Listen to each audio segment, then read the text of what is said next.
All right, once again, man, we back here with BossUp Brotherhood.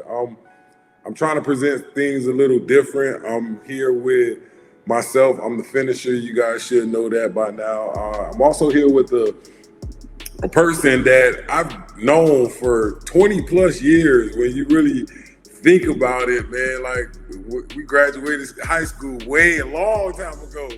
And to be honest with you all, this is DeeDee Joseph. Like, I went to high school with her, and I pretty much called her in one day and asked her, did she want to be part of the podcast? Because I know she has a lot going on. Like, when I follow her on her social medias, and I see that she got a lot of positive things going on. So she sent me a couple topics, and this is one of the topics that we're going to talk about, and it's healing while living life, man. Like, what made you come up with that topic after you introduce yourself and tell the people who you are? Well, hello, the people. The finisher, that was too many long time ago, okay? It was. No, but I'm DeeDee Joseph, originally from Miami. I could run down the list of the things that represents me, but I'm someone who enjoys life, always has a positive outtake, and just my approach is why not? Why not what? Exactly. Ooh, that was a good one. I wasn't even prepared for that. but today we're driving into something real. How do you navigate life when you're actively healing? It's not about pretending everything is perfect, but it's about learning to grow through the process. So DeeDee, when did you first realize that you were in a session of healing?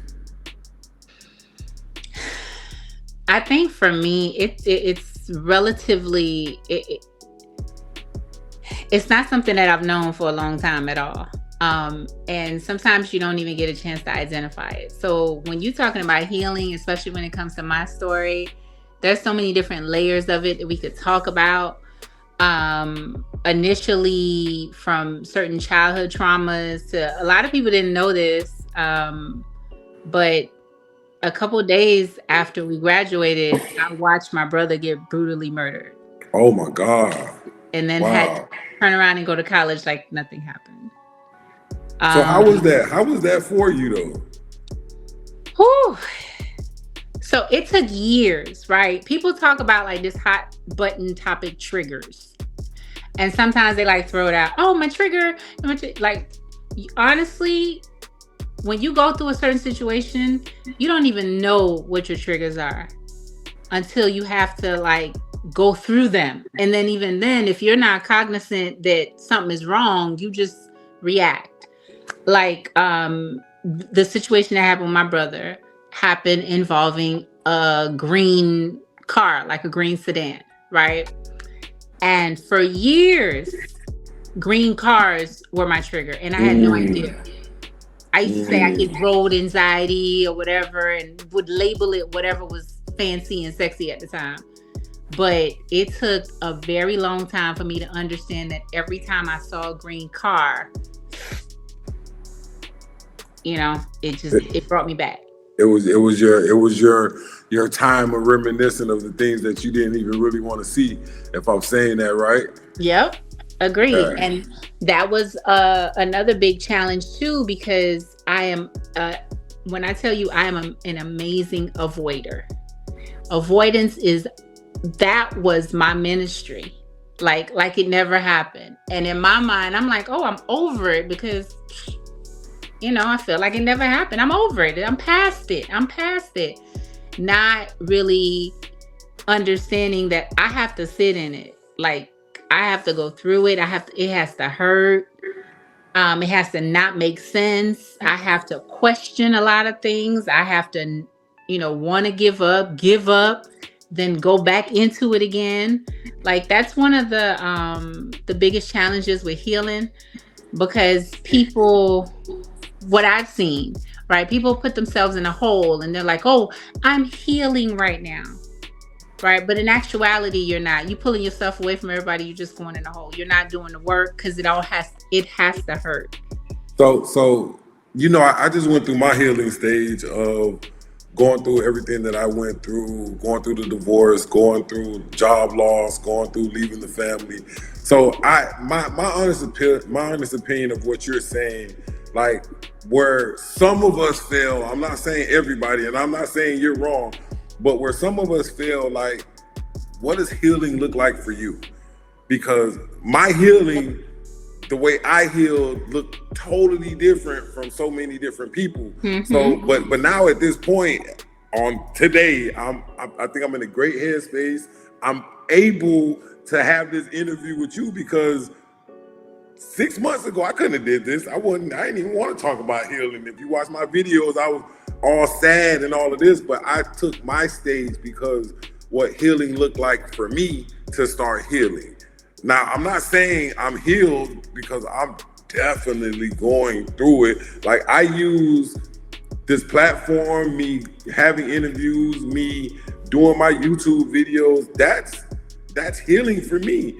And let me tell you why I say that's healing for me, because I pulled away from doing videos. If you look, I have a gap. I have about a 62-day gap where I wasn't doing any content, and I felt the anger coming back. I felt those triggers that I once had that was still surfacing, and the old me was coming back. So I was like, man, what is really going on? And I really analyzed my life, and I said, I stopped my healing from doing everything that looked right for healing for me. And content was one, me writing was one, and I put a hold on all of that. So that's why I question people when people even say that person's not healing or this person's not doing the right thing, because what does healing look like for us and what does healing look like for them?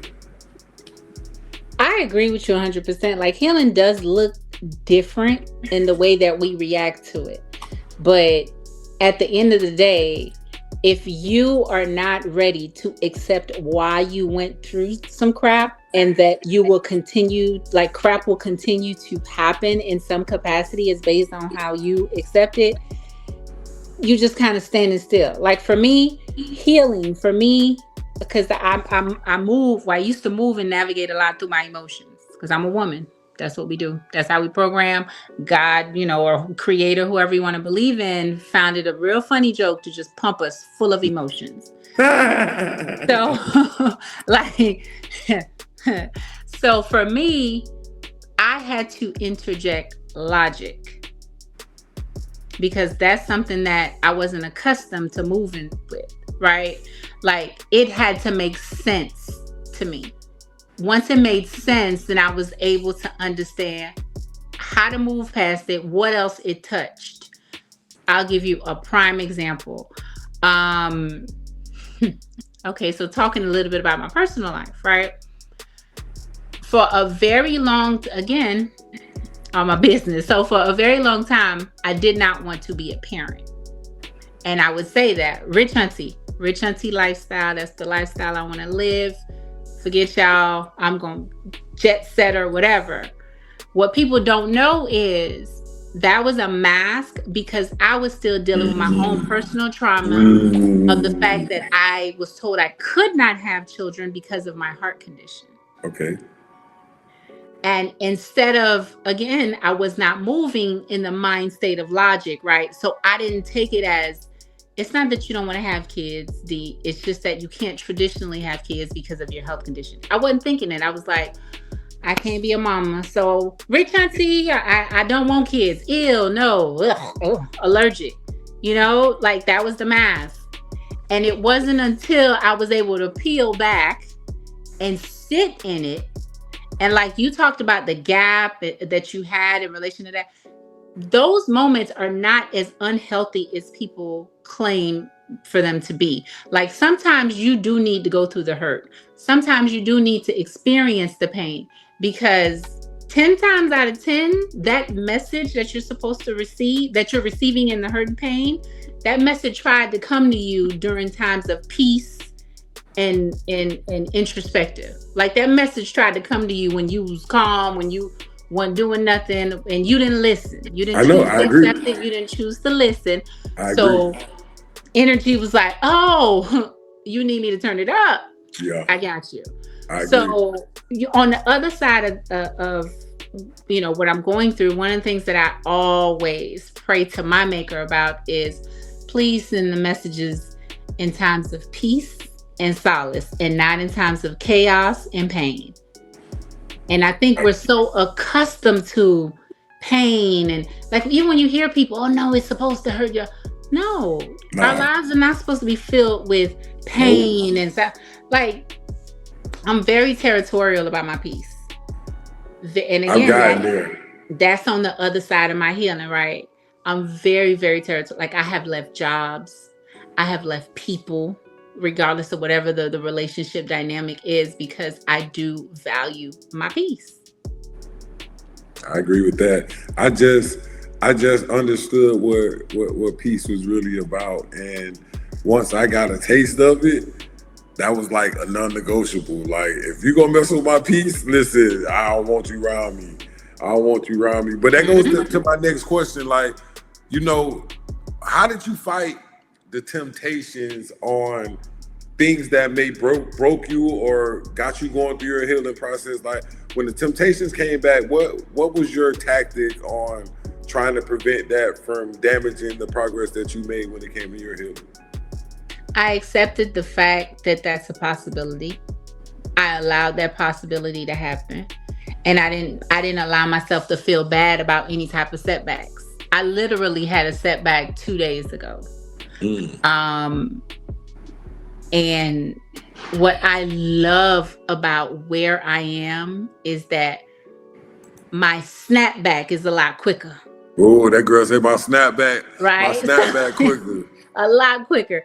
So that to me is a part of my healing process. It's forgiving myself to understand that I'm going to have my moments. Things are going to happen. You might revert back to, certain behaviors because you spend so many years sitting in that space. You can't just make it go away.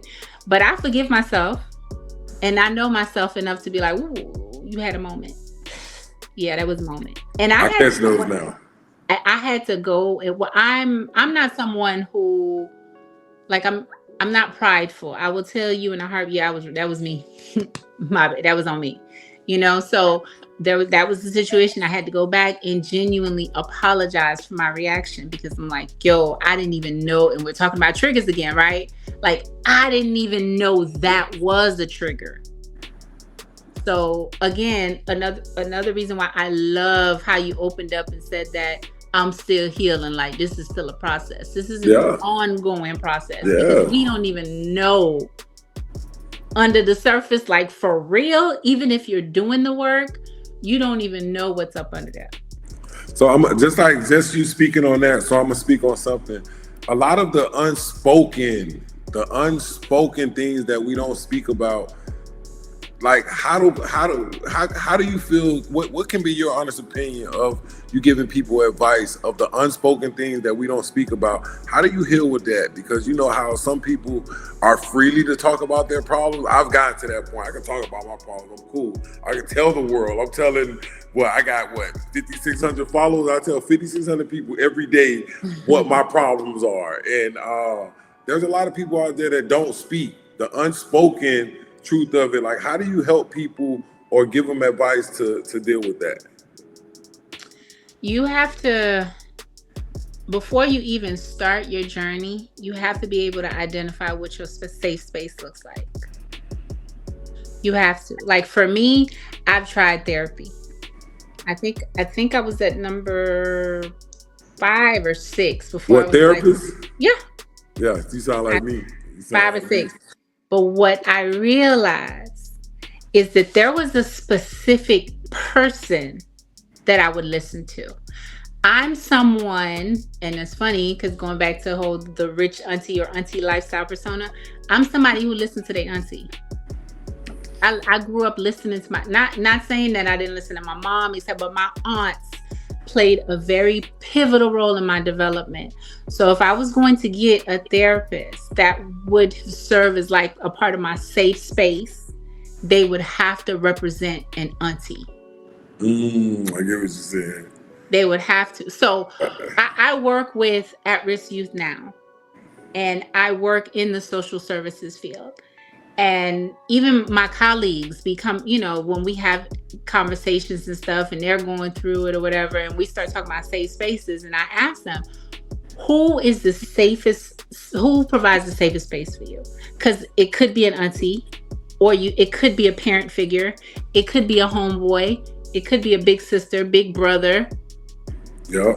Or you could prefer someone who's completely unattached, like you want a blank slate. But you have to be able to identify where your safe space is, because when you start unpacking all of that stuff, you need somewhere to run to be like, yo, I didn't unpack. Because one of the things that I thought was going to be the hardest thing for me in relation to like traumas and experiences was talking about the fact that I was violated as a child, not once but twice. And I thought that it was going to be so hard for me to do it. And I want to credit, I'm not going to say his name, but I want to credit a previous individual that was in my life in a romantic capacity. Because when I tell you, that man cleaned the whole platform and was like, lay your burdens right here. And I was able to just, it came out here, it came out here. But when I was able to not only work through that situation by forgiving the other person, by forgiving myself, and by understanding how that situation tied to a bunch of decisions that I made and how I viewed myself. Even something as superficial as, I used to go around telling people that I'm allergic to citrus. Oh my God. Right? Like but then I look like a big old hypocrite, because here I come walking out of Publix with 2 gallons of lemonade. But I thought you're supposed to be allergic to citrus. The reason why I said it, and again, unpacking in a safe space allowed me to see this. The gentleman who violated me as a child's car used to smell like oranges. Something just that. Nah, it's like that. Just that simple. But my mind didn't even collate it initially. I just automatically, I hate citrus. And then, so I wouldn't have to explain. My defense mechanism was, I'm allergic. Hey, listen, but you had a plan to deal with it. You had a strategy that was helping you deal with it. And guess what? Now, at this point, you can honestly say that your plan made you realize why you were making. Is it okay for me to say those fairy tales? To say, oh, I didn't like it. I don't like citrus. But the reason you had that was because it was a real life like situation in your life that made you create those fairy tales or those narratives that you made. But I don't think a lot of people are like that, or they can realize that. Like, I know where all my traumas came from. My traumas are childhood traumas, things that I seen. And I really didn't realize that was affecting me till I really went through it, or I did the things that I seen as a child. And now at this point, like a friend of mine asked me yesterday, they was like, oh, after you'd have been through everything that you'd have been through for the last 14 years, like how do you feel? Would you do it all over again? And I guess what I told him, I say, I'll do it all over again. The only reason I'll do it all over again is because at this point today, I'm in such a better headspace when it comes to my mental, not finances, not none of that. I don't care about any of that. But my mental like capacity right now is at another level. It's more advanced. I can take more pressure. I can react differently. I don't think about anger as much as I did. Like, and it goes all the way back to my discipline and the peace that I want in my life. Well, give credit to the unfavorable situation that you just experienced too, because had you not experienced what you said, 14 years, like whatever messages you were supposed to receive or whatever, they're gonna come to you. But all of this was supposed to play out. I think with me it's a little different too, because I strongly believe that everything that happens is supposed to happen when it's supposed to happen, how it's supposed to happen. I agree. Like, I'm not a coincidence person. by any means. The fact that we're having a conversation, someone specifically is supposed to hear this conversation, and they will.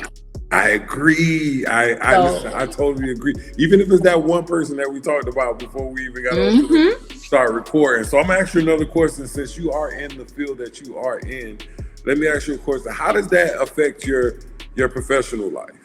With you going through the processes that you're going through, and I know you deal with different type of people, different type of emotions, whole bunch of stuff. Like, I know that had to be hard.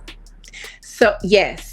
To give you a little bit of background, I have, and I need to hurry up and coin this phrase before somebody else take it. But you don't need to say it now, then. It's okay. They could take it. It's okay. I have corporate PTSD. Corporate PTSD. And guess what? I believe that's the real stuff. 100%. So I stepped away from the corporate world for about 4 years. I literally worked out of my bed. And at that same time, I was allowing myself to unpack all the stuff that I needed to unpack. So when I tell you, I went on a healing journey for real and cut out the world for real. At the same time, I was turning, I was late 30s, turning into 40. I don't know about men, but something about when you hit 40 and you're comfortable with yourself and comfortable in your own skin, you just don't give a care anymore. Man, I'm telling you. I don't care. I'm telling you. That'd be my response. So, okay. Yeah, I'm definitely at that point. And you know how they say the saying, I'm gonna wake up this morning, I'm gonna give the world the best version of myself. You get what you I don't believe that. I'm gonna give myself the best version of myself. So whatever that look like to me, man, that's exactly what it's gonna look like. Yep. So if it's me in shorts and a t-shirt and that's it. That's the day it is. That's just the day it is. That's the day it is. So so going back into the work field, I know I wanted to do, and then just side note on that, like I'm not somebody who has like professional ambition, because I hit my career goal at like 29 years old and was like, well, what do I do now? And then the next step was to start a business. I started and ran 2 successful businesses, and it was like, okay, well, what do I do now? I added a third one, and that one was even more successful than the other 2. So I shut down the other 2 just to focus on the third one. And on the main one. Okay, well then what do I do next? So because when I want to do something, I just pour my heart into it. Like, I'm going to do it. I'm going to master it. And thankfully, certain things that I go after come easy for me, right? So I withdrew from the world. So you'll see, if you go through my social media, you'll see there's a gap, a big old gap. Yeah. I focused on myself. I started working out. And that was something that I was just like, I'm bored. I'm going to go to the gym. 80 pounds later. Yeah, you did good. Congratulations. So that was a part of it. And I understand that I had to go through that healing process holistically. Like, it had to be inside and out. And then it got to a point where I was like, you know what? I'm ready to integrate myself back into the world, which means that I'm ready to go get a job, because, I'm not a partier or anything in that capacity. I'm just past my bedtime now, but I got you. I'm happy. I'm happy you gave me the opportunity. But so I decided to go back into the world, and I did it through going to work. I thought I took a position that was just the right fit for me. It was aligned with, and when I tell you, it was the best and most challenging decision, because as soon as I integrated myself back into work, ladies, y'all not gonna like this part at all. I ended up working in social services. So there is an abundance of women in social services. The one thing that I am noticing is that if there is something to complain about, individuals who identify as female will find it, and they will complain about it, whatever that thing is. That don't sit well with me. That bothers my peace, because then you're going to expect for me to join in and then get mad when I give you the silver linings. So now it's like, I got to be reserved when I'm trying to integrate myself. So that's the challenge. Like, I'm not somebody who complains, oh God, it's Monday. Oh man, it's Tuesday. Like, little things like that will trigger me into turning around and running back inside. Crazy. So I fight that every day. It's not even who I'm interacting with as far as the youth and stuff like they're easy because I approach everybody with the benefit of the doubt. You done been through some stuff. That's why you acting and reacting the way that you are. And I need to give you that grace. Doesn't it, I don't accept bad behavior, but I still give you grace. Give them an opportunity to see what's going on. Yep. But the most challenging thing is dealing with people who have not embraced the opportunity to start a healing journey. Now, I agree with that. But that's a decision people got to make on their own. Mm-hmm. You can't force nobody to start doing nothing. Like maybe they don't feel like they need healing. Maybe they feel like they don't need to talk to somebody. Maybe they feel like that they good. But the way I look at it, man, that's just your mask that you wearing, that you think that you're okay, because when the current reality really hits you, it really hits you. So like that goes to my next topic. Like, how do you connect spirituality during your healing? Like, how did you connect that? Like, give me an idea on that. How does that look to you? Ooh, that's a whole other topic. Nah. Listen, I feel you, but I just want to hear a little bit about it, man. Sure. That played a really, really heavy role. Because what it did was, I was never someone who blindly followed faith, religion, and I mean, in retrospect, I don't even try to use the word faith or belief. I'm in the spirit of knowing. I have countless of case studies in my own life to confirm that there is a higher entity. You call the entity God for the sake of relevance, but what it did was it helped me to attach what made sense to me spiritually. Small things like, okay, I am someone who's from the islands, right? One thing in the islands that we align forces of nature with spirituality. And so I'm someone who I go outside and I catch some sun and I try to integrate water and all the different elements or whatever. I'm not ritualistic by any means, but I see a difference in my mood. I see a difference in my behavior when I'm just outside and just embrace the simplicities. At the same time, when I kind of woke up a little bit in relation to, hey, you keep repeating the same crap, you gotta do something different.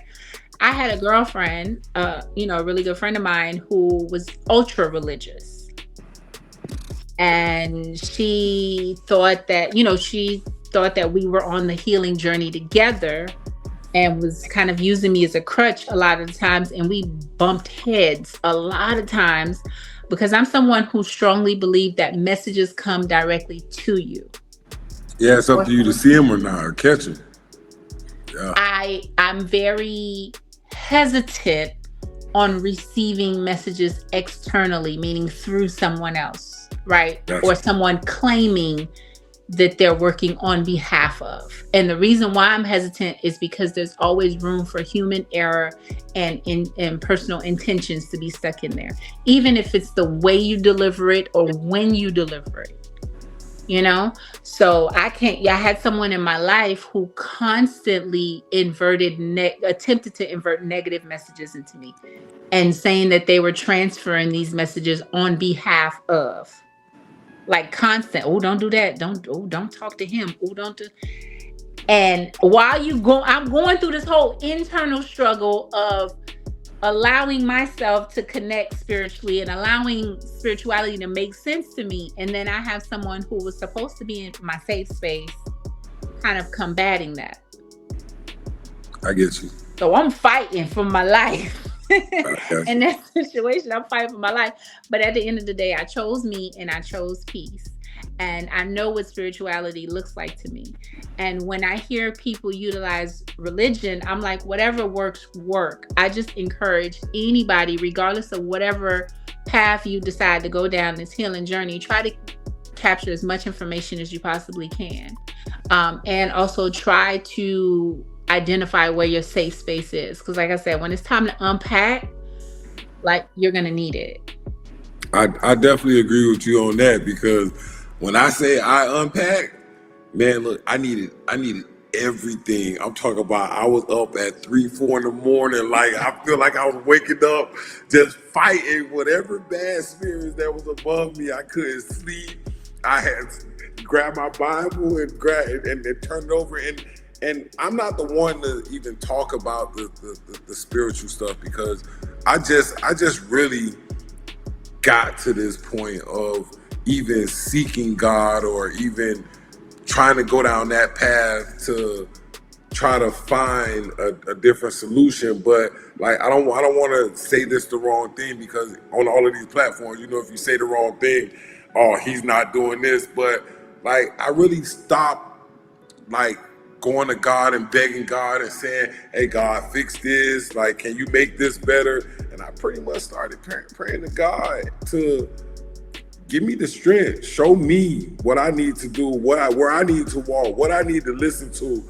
And then that's when I started to really see within me, like, the things that was in me. I had all the keys, I had all the answers, I had everything, because he's already showed me. I'm just not applying the time, the dedication, the message to what I'm trying to do, because that goes back to the ego.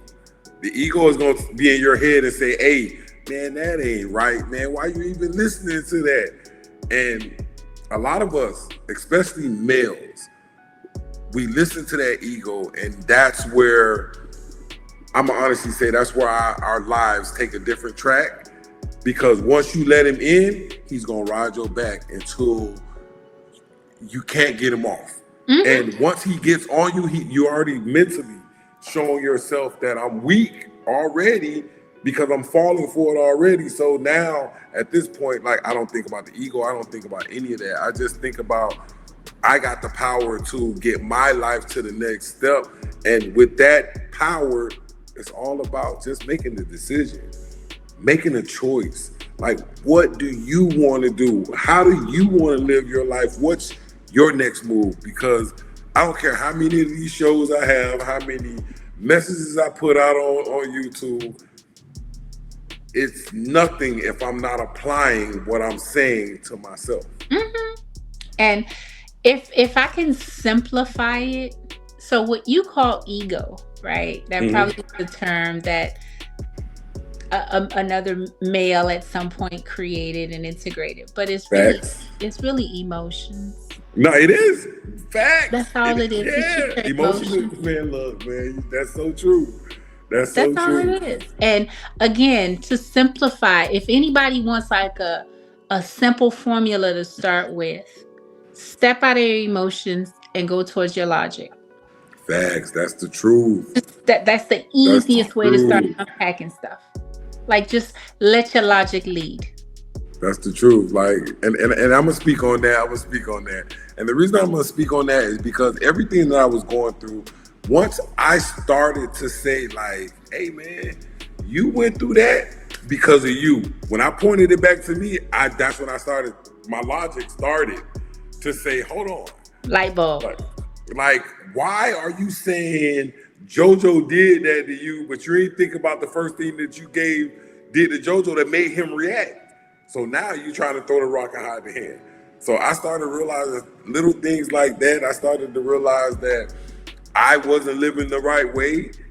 That's why all of these things was happening. But yeah, like, my healing process throughout all of that has made me self-aware. I'm more aware for everything. I'm aware of anybody else's feelings.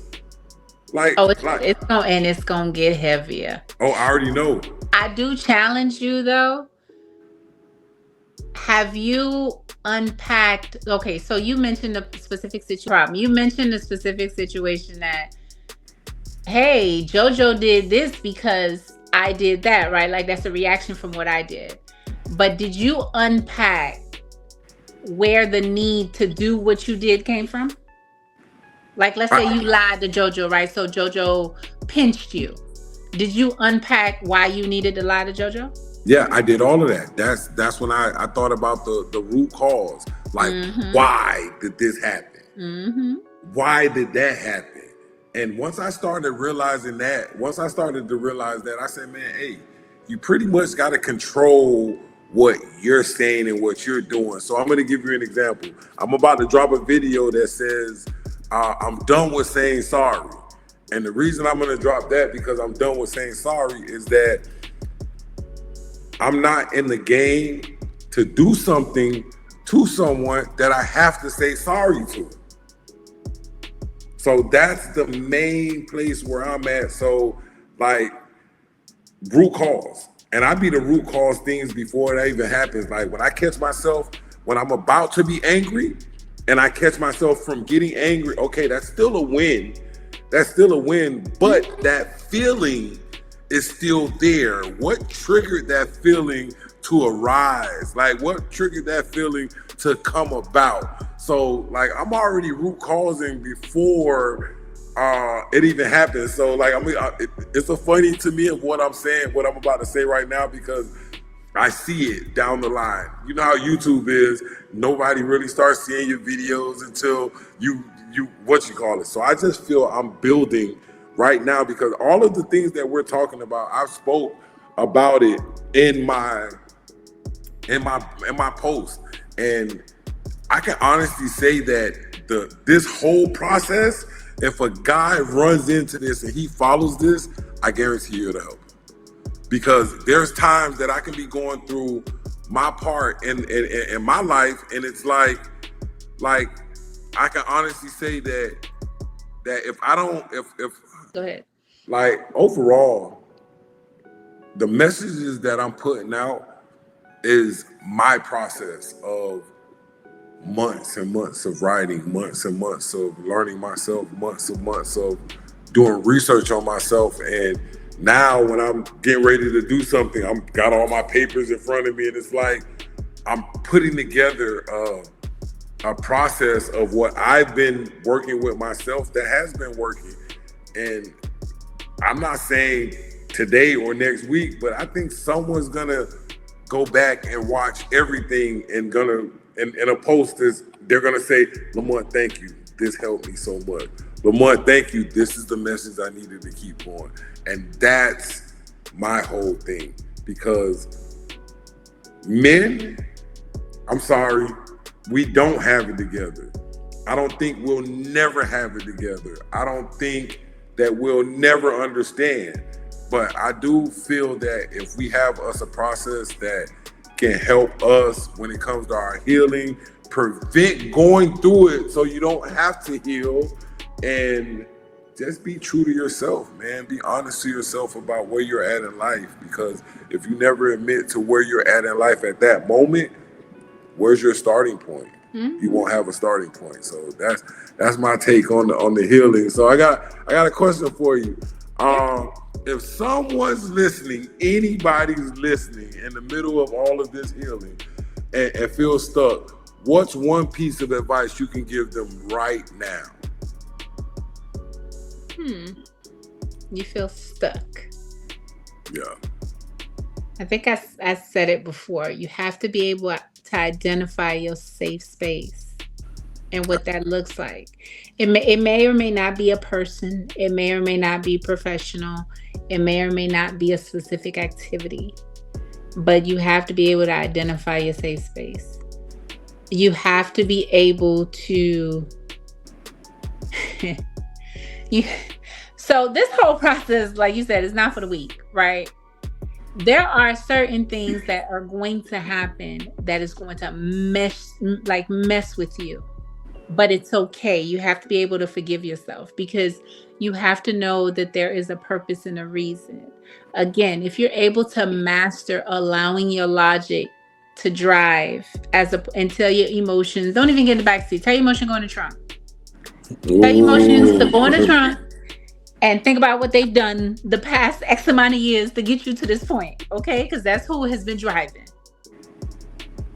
And if you allow your logic to just kind of step in, then it will, the whys not the whys. What's the word? Like the why this happened to me is different from why is this happening to me.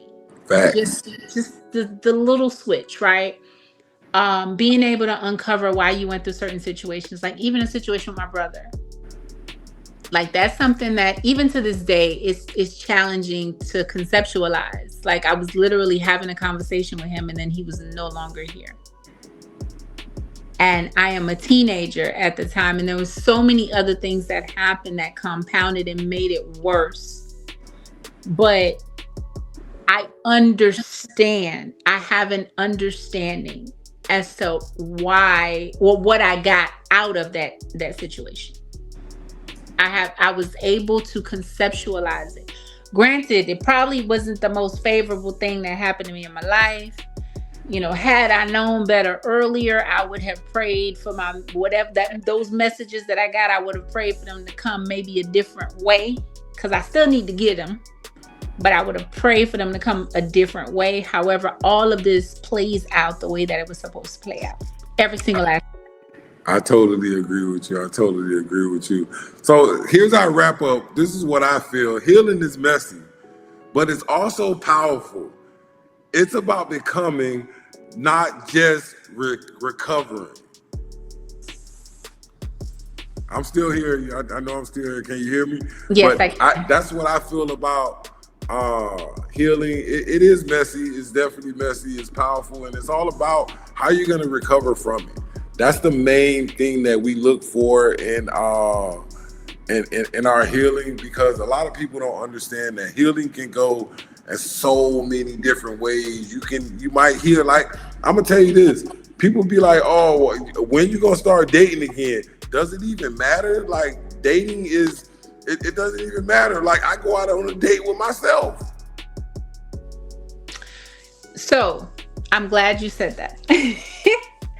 Another piece of advice is, yes, through healing, you try to find peace, but keep in mind, it's human nature has a very strong addictive component to it.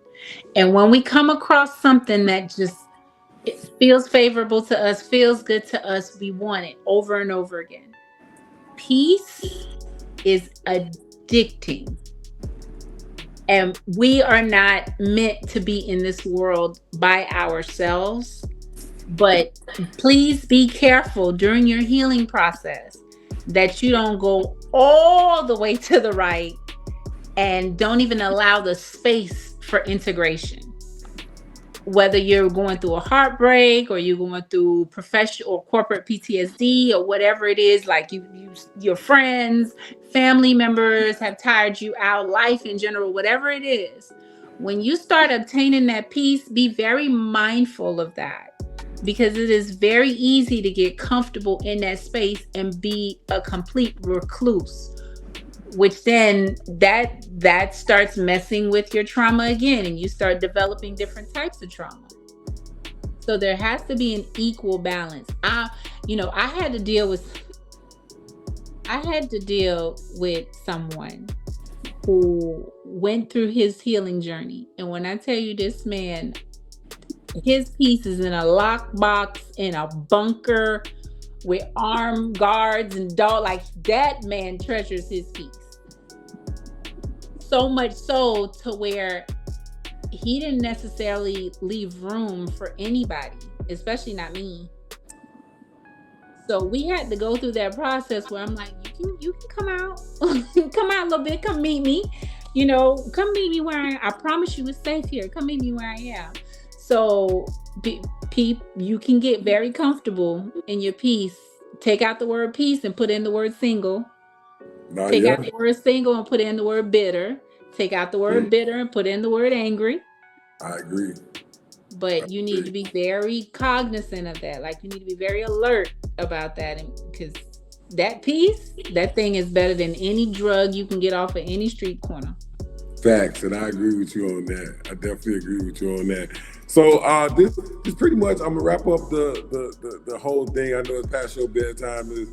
not past mine because I do got to do some more work when it comes to recording. But I was editing my next video out right before I got the message from you, and you were like, "Oh my God, text me." Listen. I was down for whatever time it was. It could have been at 1 o'clock in the morning. I would have still been down for it. No, I'm just saying. But listen, it's been a pleasure to have you on the BossUp Brotherhood, and just have a person that I've been known for over 20 years to come. Who would have ever thought? Like Lamont and DeeDee at 2025 on a show and doing anything? Maybe our paths cross in our adolescence, so this can happen. I agree with that. I can take that. I can definitely take that. But it's been real. It's been great. Till next time, we're definitely here, and I don't know. Me and DeeDee will probably figure out another one, because for us to go 46 minutes, right? I enjoyed it. I thought it was like a 10-minute thing. Nah. It was definitely 40 minutes, but I'm sorry, and I appreciate it. But thank you guys for watching.